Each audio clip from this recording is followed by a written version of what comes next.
That means that in this month, I think the S&P is going to have a breakaway move to the upside. Welcome back to the exchange. Bitcoin higher by about 1%, while Ethereum is up more than 2%.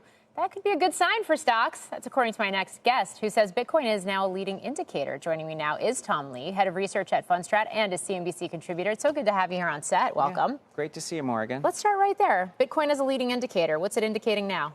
Well, Bitcoin has been 1 month ahead of the S&P at every step this year. In January, it peaked before the S&P. It bottomed before the S&P in April. It made a new high in May, a month ahead of the S&P. And in early July, on July 9th, Bitcoin had a breakaway upside move, gaining more than 10%.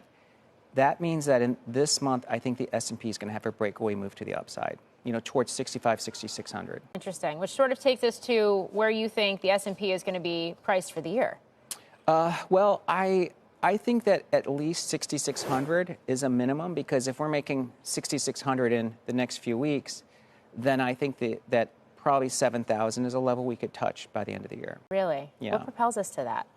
Well, I think that three things are happening. One is the economy has survived tariff Armageddon, and it's probably strengthening because we know the ISM has been stuck below 30 or 50 for 30 months now. So finally, ISM could go above 50. The second is that we're getting closer to the Fed making a dovish pivot. I mean, they've been on hold for a long time, similar to how Kelly's birth is on pause, but that, I think, leads to a re-rate of multiples. And the third is that I think sentiment's still quite bearish. I think there's many of our clients that think we're going to have a recession because of the tariffs that started on August 1st. But I think businesses are ready to actually get through that.